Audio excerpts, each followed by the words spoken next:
Olá, bom dia, seja bem-vindo a mais uma edição do Jornal Gente, abrindo essa semana, finalzinho de ano.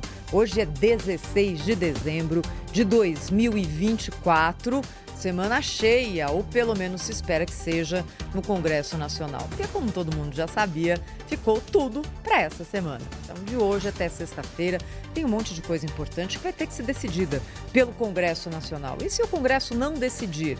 A não decisão já é uma decisão, ou seja, se não votar, por exemplo, alguns pontos daquele pacote do ajuste fiscal, significa que eles não serão feitos. Então, a não decisão também é uma decisão. O que tem para o Congresso analisar em apenas 5 dias? E hoje, segunda, é um dia que não existe. Então, vamos considerar 4 se de fato houver algum tipo de trabalho na sexta-feira. Normalmente, o trabalho é quarta e quinta. Então, a gente teria 2, mas essa semana aqui talvez seja um pouquinho diferente. Tem lei de diretrizes orçamentárias, o próprio orçamento para 2025, pacote fiscal e reforma tributária e regulamentação para votar na Câmara. Tudo assunto difícil, cheio de números, um monte de lei, cláusula, inciso, parágrafo, capítulo.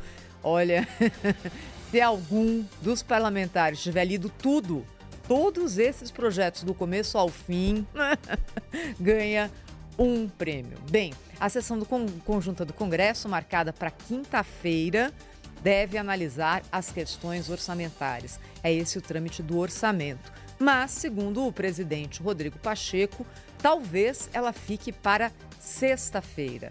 Essa semana decisiva, ela é decisiva porque tem muita coisa na pauta, mas não só por isso, porque existem alguns resultados incertos de alguns projetos que talvez não sejam votados e de que outros sejam votados com alterações. Olhando, por exemplo, para dentro do pacote de ajuste fiscal, o que aparentemente tem ali algum tipo de acordo geral é a mudança no critério de reajuste do salário mínimo, que passa a ter ali uma trava ligada à Lei de Responsabilidade Fiscal, que foi o arcabouço que foi aprovado na transição do governo anterior para esse. Isso aqui vai passar. Até como sempre diz o Fernando Schiller aqui no Jornal Gente, não é?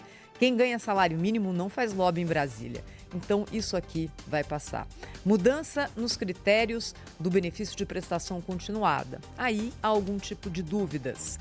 Veto de benefício tributário em caso de déficit nas contas públicas, mas bloqueio automático do pagamento de emendas parlamentares na mesma proporção de outros cortes. Aqui é uma dúvida gigante.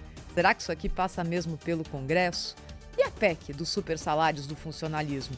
Aquela que diz que o que está na Constituição, o teto de remuneração constitucional, tem que ser cumprido. Às vezes no Brasil a gente tem que colocar o óbvio, escrever de novo, fazer uma lei complementar para regulamentar aquilo que já está ali colocado na Constituição. Sim, isso aqui está no pacote e provavelmente não vai passar. Bem, além de tudo isso, tem só, entre aspas, a regulamentação da reforma tributária que passou no Senado e vai agora para a Câmara, porque muitas alterações foram feitas pelos senadores daquele texto inicial que passou pela Câmara dos Deputados. E para isso tudo, nós temos 5 dias, 4, 3, basicamente até sexta-feira, né? Que aí depois começa o recesso.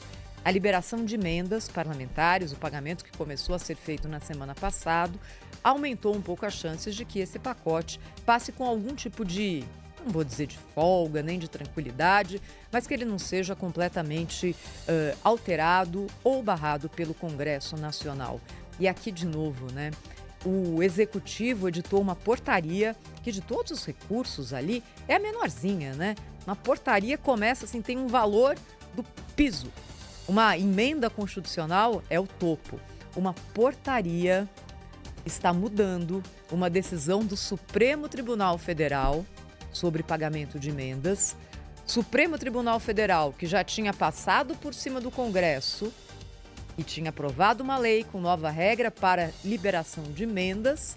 Congresso que estava passando por cima do Executivo, basicamente ali assumindo mais poderes do que deveria na execução do orçamento. Olha, está tudo errado do comecinho ao fim.